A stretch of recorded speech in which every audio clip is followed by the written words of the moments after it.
Assalamualaikum warahmatullahi wabarakatuh. Perkenalkan, nama saya Aris Purmono Aji, NIM 18081826 dari Prodi Psikologi, Fakultas Psikologi. Di sini saya akan mengerjakan salah satu mata kuliah, yaitu adalah pelatihan praktik psikologi 13F4. Oke, di sini saya akan membawakan tema yang dimana tema ini tentang lebih cenderung ke kaula muda ya, yang dimana kita ngerasakan bahwa ini adalah yang kita rasakan mungkin di saat sekarang atau 3 tahun yang lalu, mungkin 2 tahun lalu, mungkin bahkan yang belum move on. Yaitu saya akan membicarakan tentang tema teori cinta, dimana di teori cinta ini ya digambarkan bahwa cinta itu seperti segitiga, tapi bukan cinta segitiga ya, harus digarisbawahi, bukan cinta segitiga, tapi gambarannya itu cinta itu segitiga, yang dimana di puncaknya ini ya, yaitu adalah tentang seks atau keintiman. Puncak cinta yaitu adalah keintiman. Oke, kita di sini akan membahas 3 poin. 3 poin ini namun akan mempunyai peranakan masing-masing. Teori cinta ini yang bernama Sternberg, yang mana dari teori ini motonya yaitu adalah The Triangular Theory of Love. Yang pertama dari teori ini adalah kedekatan atau intimasi. Kedekatan yang dimaksud adalah rasa terikat. Sebelum menemukan cinta, mungkin kita sebelum menentukan itu cinta, ya pasti kita akan melalui yang namanya ini, kedekatan ini, yaitu adalah merasa terikat dulu. Rasa terikat itu lekat akan perasaan, seperti itu. Dan rasa kedekatan ini, rasa terikat ini yang akan membumbui hubungan itu menjadi lebih romantis. Perasaan tersebut dilandasi oleh unsur emosi yang dikombinasikan oleh rasa percaya antara dua pihak individu, lawan jenis. Dalam perkembangannya, keintiman ini tidak hanya pada pasangan saja, namun lebih luas seperti hubungan antara anggota keluarga atau sahabat.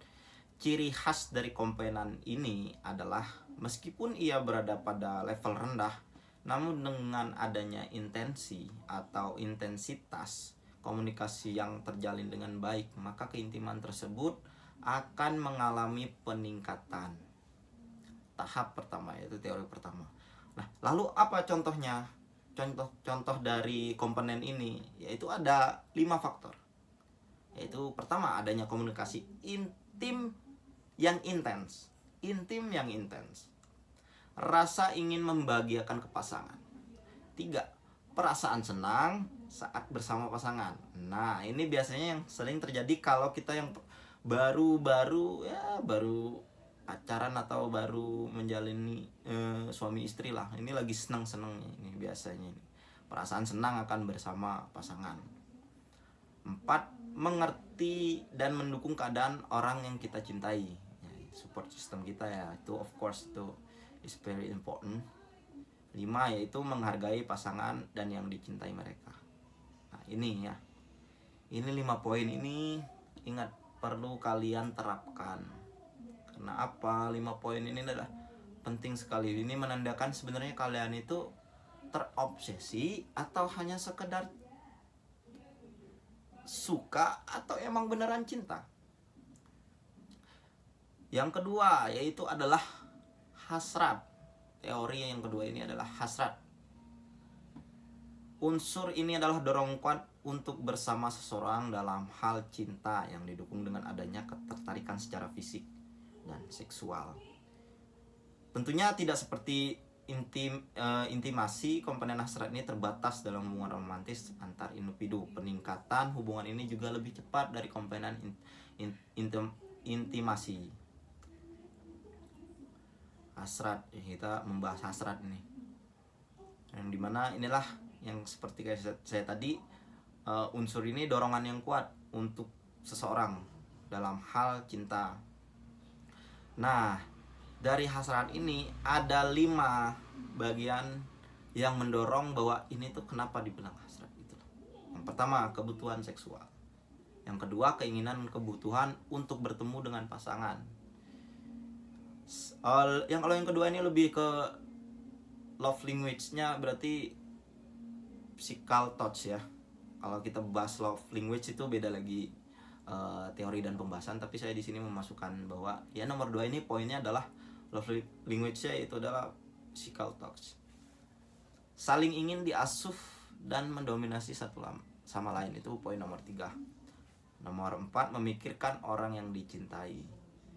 5 ini yang seharusnya benar-benar menunjukkan orang itu cinta atau enggak sama kita. Ingin berkorban untuk orang yang dicintai. Dari setelah tahapan tadi kedekatan, terus hasrat, kita di puncaknya, paling puncak dalam suatu hubungan dalam cinta, yaitu adalah komitmen.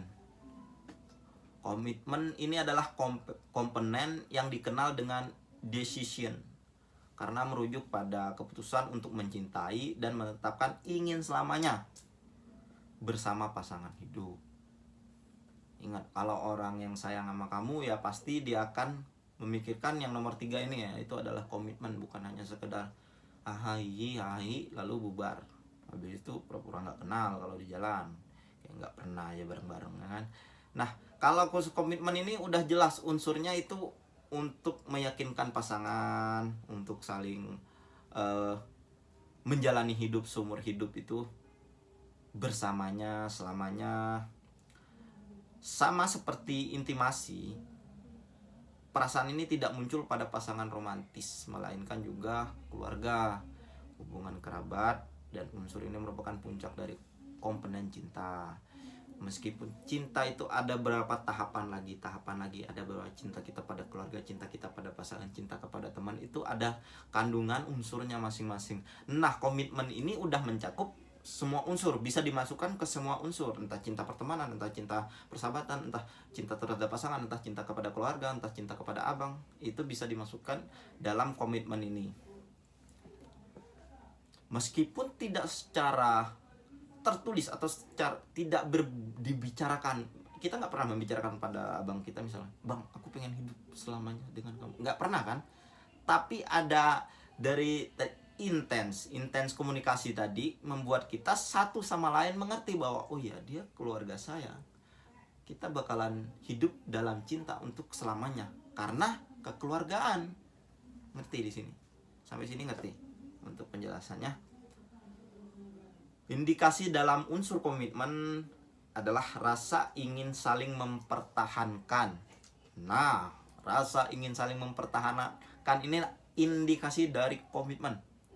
Mau badai sebesar apapun, ya karena komitmennya kuat, ya nggak goyah, cuman goyang-goyang dikit. Walaupun terjadi pasang surut dalam perjalanan di antara keduanya. Mungkin sekian dari saya, itu yang dapat saya sampaikan. Bagi budak-budak cinta mungkin memahami arti dan penjelasan saya ini, biar kalian gak dibodoh-bodohi dengan buaya laki-laki. Oke, sekian dari saya. Terima kasih. Saya ucapkan wabillahi taufik walhidayah. Assalamualaikum warahmatullahi wabarakatuh.